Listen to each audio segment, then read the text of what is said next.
Salut chers à tous, bienvenue dans votre émission qui met en évidence la créativité gabonaise.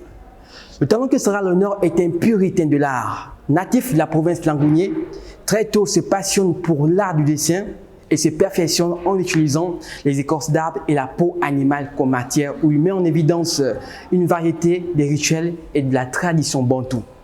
Sur ce, le fil conducteur est planté, tu connais ma main, let's give it.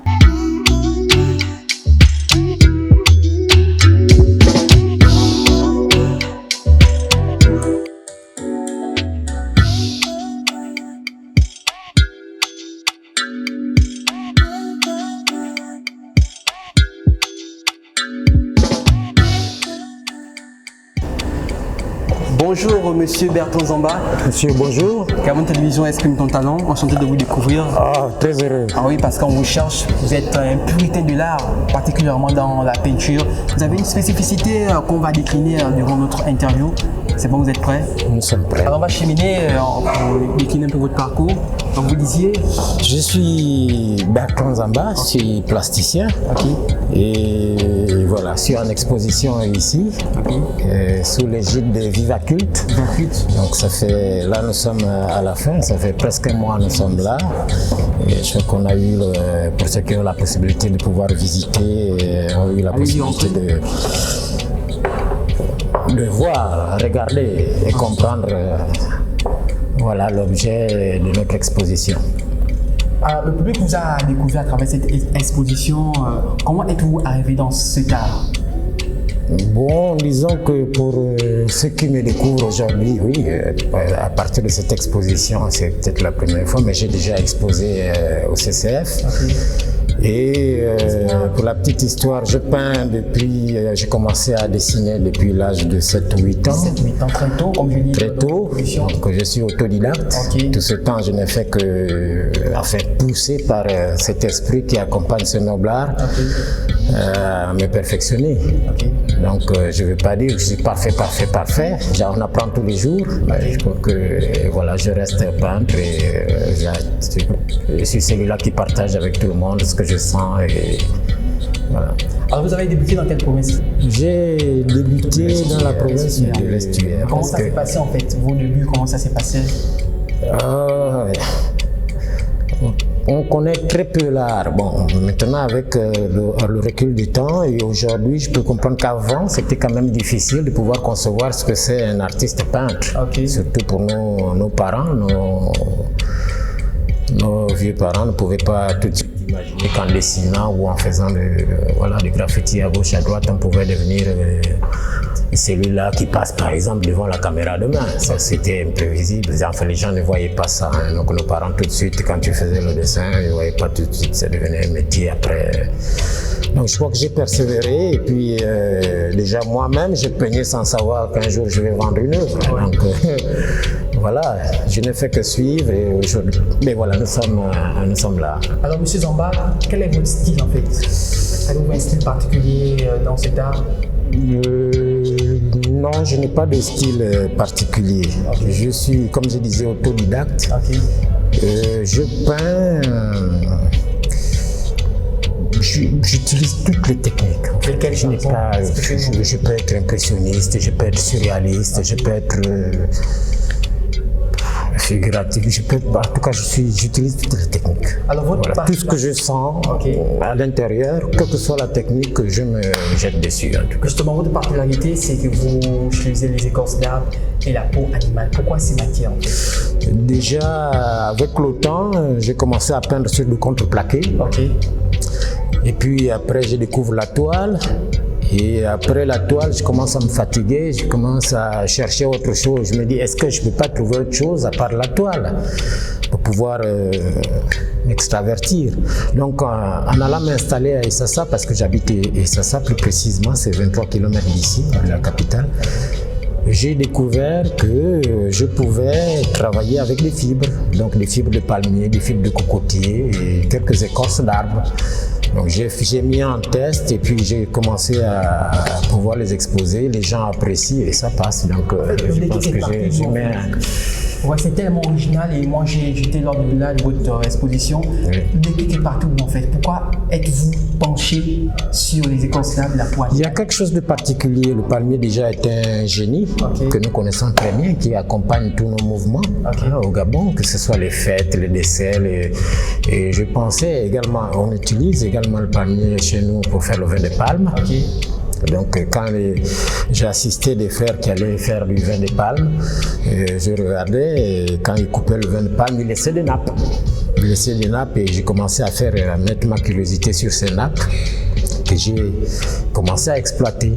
Donc les exploiter, c'était pas aussi facile, c'est vrai, il fallait réunir des nappes et puis trouver des solutions pour les agencer de manière à ce qu'elles fassent une surface sur laquelle je pouvais peindre. Donc ça, je l'ai réussi, et également sur les écorces, pareil. Donc je crois que c'est quelque chose, ce sont des matières qui disparaissent avec le temps. Et je me suis rendu compte que quand elles sont exposées aux intempéries, elles vont très vite. Et quand on les prend, quand on les met au chaud, elles peuvent rester 5, 6, 7, 8, 9, 10 ans, voire peut-être un demi-siècle.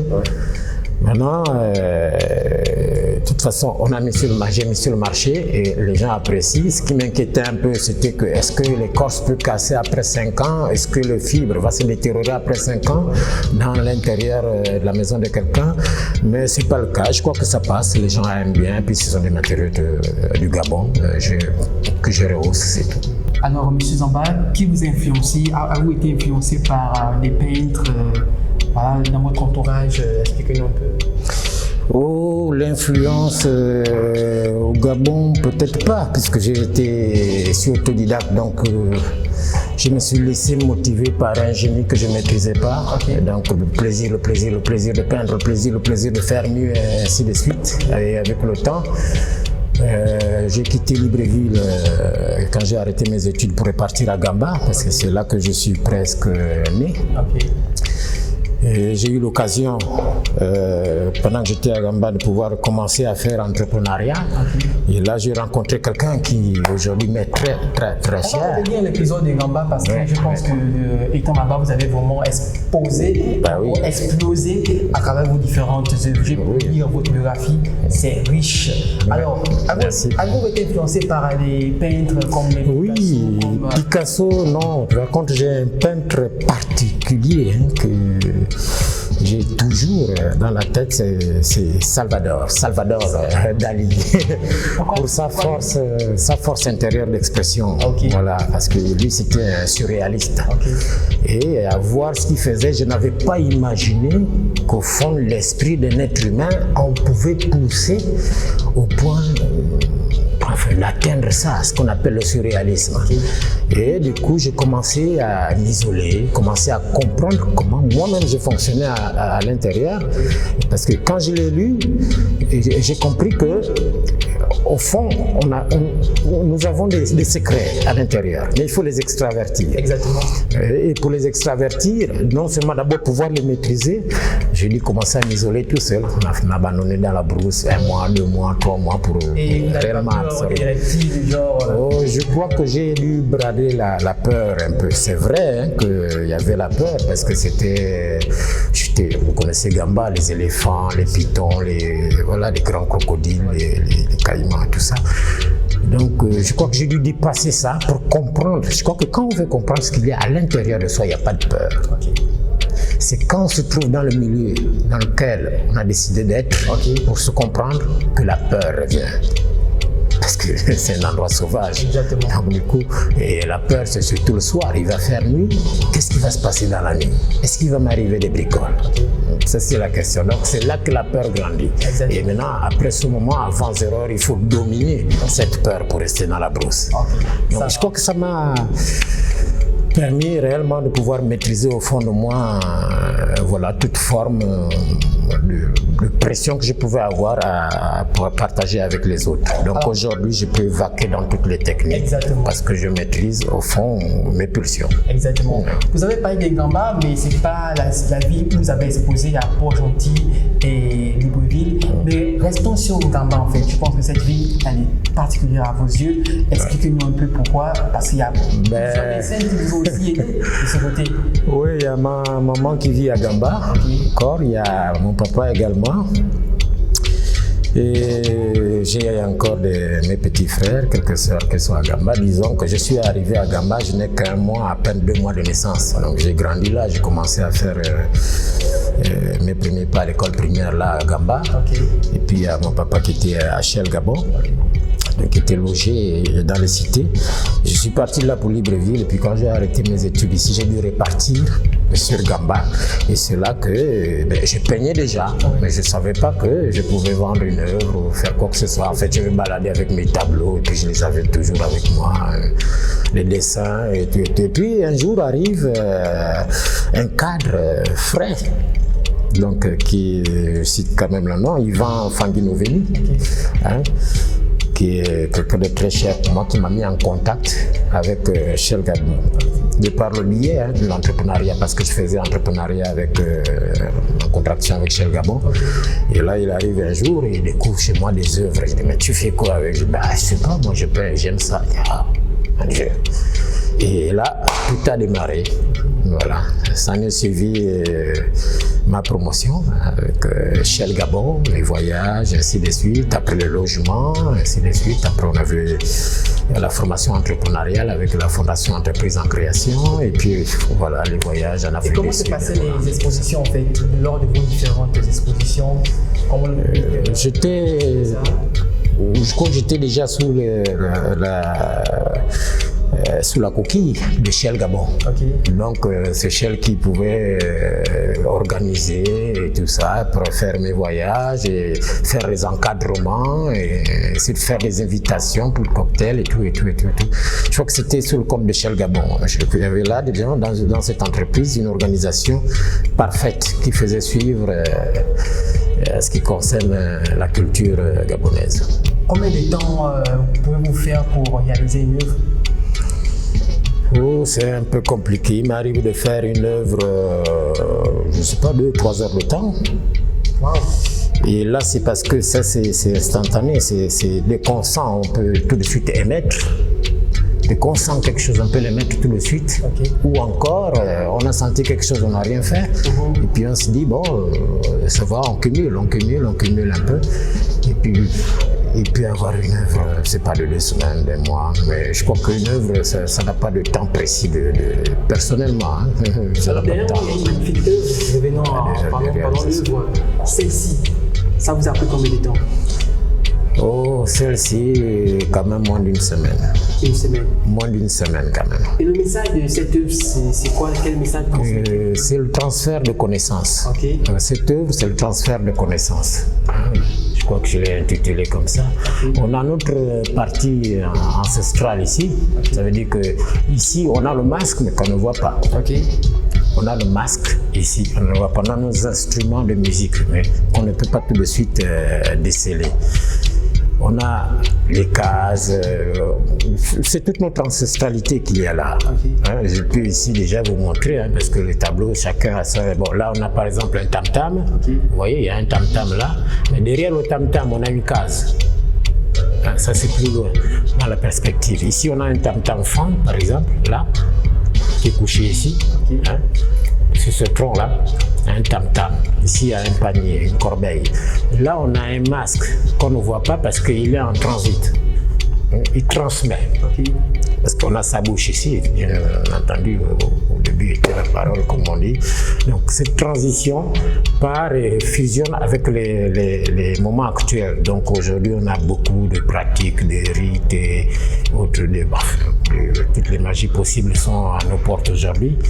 Donc, il y a la maçonnique, il y a plein de trucs qui vont avec nous aujourd'hui. Donc, il y a cette fusion là avec le développement.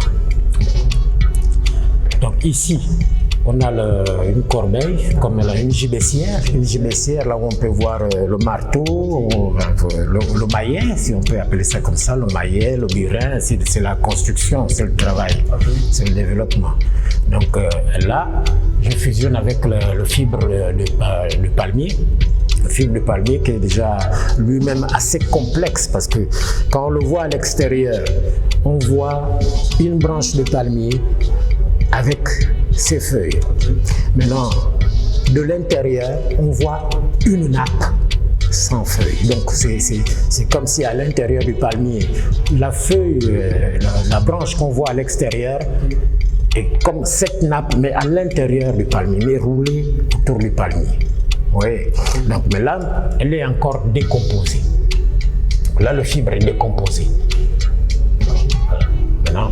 Maintenant, dans cette poussée, c'est la construction. On voit la construction. Alors, monsieur Zamba, alors on va continuer notre périple. Vous avez parlé de l'Afrique du Sud, vous avez représenté le Gabon avec le célébrissime peintre gabonais Georges Boro. Lorsque j'observe votre tableau, je pense que je retrouve un peu du Georges Boro à travers ces figures géométriques qu'il essaie de trouver. C'est mon opinion, c'est mon avis en fait. Mais si vous ne pas dire que vous avez un pan vers ce monsieur. Alors, la rencontre avec ce monsieur en fait, ça s'est passé en fait. Avec Georges Boro. Ah, magnifique. Non, nous avons passé de très beaux moments. Ah, ça c'est... Non, nous avons passé des... Bon, déjà qu'on ne se connaissait pas assez. Oui. Moi, je suis autodidacte, lui, il sort de l'ENAM. Oui. Et du coup, Shell Gabon nous met en contact pour déjà faire une exposition avec le musée national. Après le musée national, Shell nous organise pour faire représenter le Gabon pour la première biennale à Johannesburg. Donc ça a été un moment, je le rencontre ici à Libreville, on m'emmène à domicile, et puis bah voilà, c'est d'accord. Puis on commence à... Oui, on a dû s'accrocher un peu parce qu'au début, entre artistes, c'est un peu compliqué. Souvent, on ne se comprend pas assez, mais ça demande du temps. Avec le temps, je crois qu'avec Georges, on a passé de très beaux moments. Ouais. Ça, je sais un peu l'imaginer. Ouais, non, on a vraiment passé de très beaux moments avec Georges, et puis jusqu'à là, nous sommes toujours ensemble. Parfaite harmonie. Parfaite harmonie. Toujours. Voilà, toujours. Alors, revenons, on va dire quoi, je peux dire la structure de collection Vivaculte. Comment êtes-vous rentré en contact avec cette structure?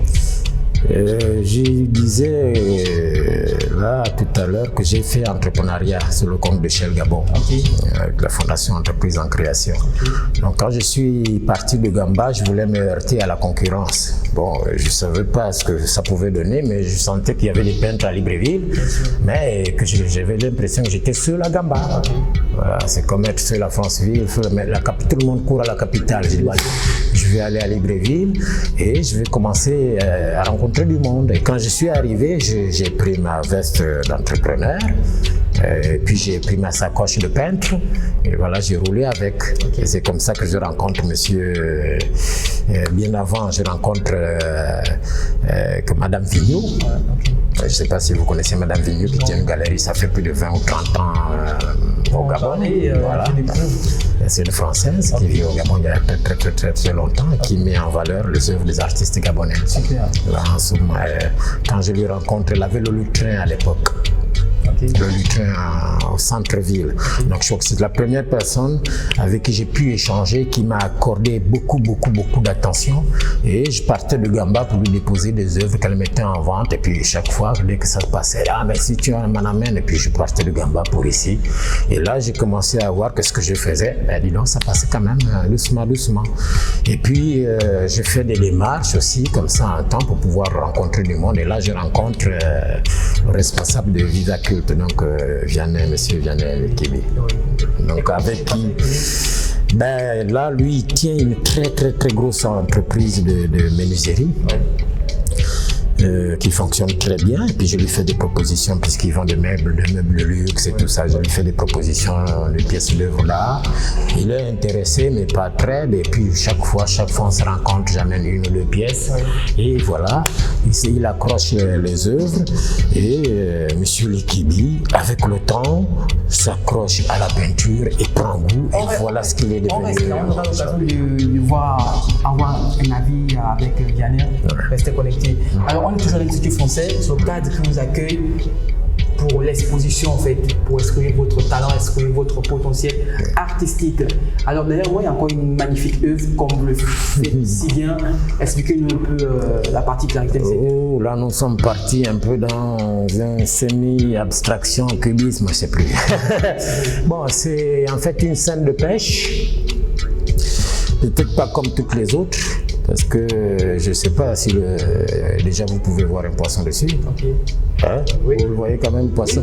Disons, c'est un éperviste. C'est quelqu'un qui, comme chez nous à l'intérieur du pays, sur la pirogue, qui lance un épervier pour attraper du poisson.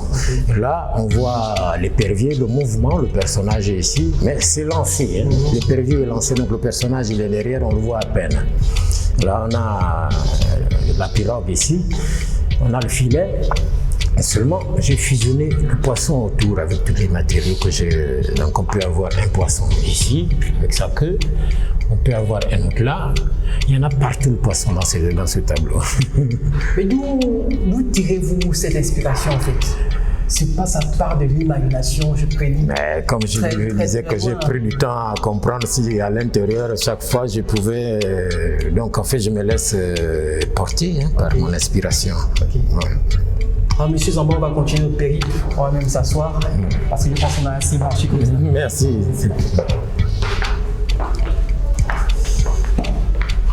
Oula. Alors, monsieur Zamba, on tire vers la fin de notre entretien. Déjà, les projets à court et à long terme à l'égard de votre création. Oh, le bonheur, l'artiste est universel, donc le bonheur dans ce pays est encore un peu trop loin pour l'artiste, j'ai bien peur. Il est vraiment un peu trop loin pour l'artiste parce que là, ça me va droit au cœur. Je pense qu'on devait avoir des objectifs dans ce pays qui pouvaient permettre aux autres artistes, peut-être pas moi seulement, ou à ceux qui viennent demain, de pouvoir trouver demain des zones qui leur permettent vraiment de s'épanouir. Donc je parle des zones d'exposition ou des zones permanentes d'exposition qui permettent de, parce que je ne vois pas, les deux artistes n'ont pas de droit. Hein? Donc au moins leur faire vivre, ce serait une très bonne chose. Donc objectivement, je vois la chose plutôt pour tout le monde. Je saurais vivre seul sans un autre artiste à côté. Je n'aurais peut-être pas autant de force, si on peut concevoir que j'ai une force dans ma peinture, s'il n'y avait pas d'autres peintres. Parce qu'on se heurte à ça, on se rend non seulement à notre environnement et ceux qui font également comme nous, ou même ceux qui faussent, ceux qui veulent imiter, ou je sais pas quoi. On vit avec tout, on ne vit pas seul. Donc, personnellement, non, je m'accorde à ce qu'on puisse découvrir davantage de belles choses. Projet personnel, écoute, je suis artiste, demain je peux me retrouver aux États-Unis, donc personnellement non, c'est la création qui fait transcender qui transporte l'artiste. Voilà. Alors, monsieur Zamba, vous êtes sur Gabon Télévision via l'émission Esprit ton talent. Votre dernier mot à l'égard des personnes qui vont découvrir votre talent, je veux que les gens soient... je veux, les gens sont compliqués. Je veux que les gens soient... qu'on essaie de repenser le Gabon. Je pense qu'il faut qu'on essaie de repenser le Gabon. Pour moi, j'ai comme l'impression que nous sommes en train de tout perdre. C'est un avis personnel. J'ai comme l'impression que nous sommes en train de tout perdre. Et ça devait peut-être passer par des campagnes, pourquoi pas. Il faut réinsérer dans la conscience du Gabonais une confiance qui lui permette d'avoir une vision particulière de son propre pays. Merci M. Bertrand Zamba pour cet entretien. Alors nous on va terminer notre entretien ou notre émission avec M. Vianney Likibi, qui est bien sûr l'initiateur de la structure Vivaculte, structure de collection d'art. Et c'est maintenant.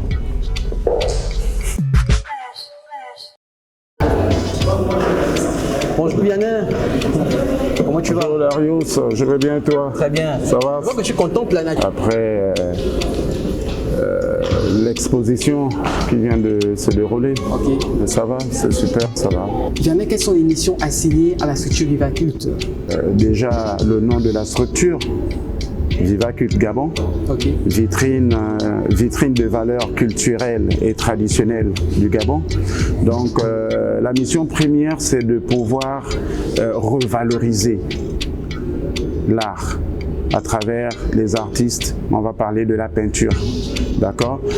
Revaloriser l'art et également promouvoir les artistes gabonais, aller détecter les talents et pouvoir les amener à la lumière, amener les artistes à pouvoir réellement vivre de leur art. Je pense que c'est là la mission première de Vivacult.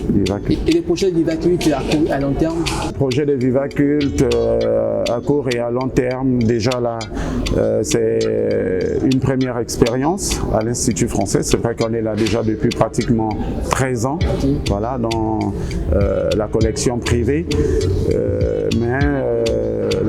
À long terme, c'est de pouvoir promouvoir les artistes et amener Vivacult à l'international.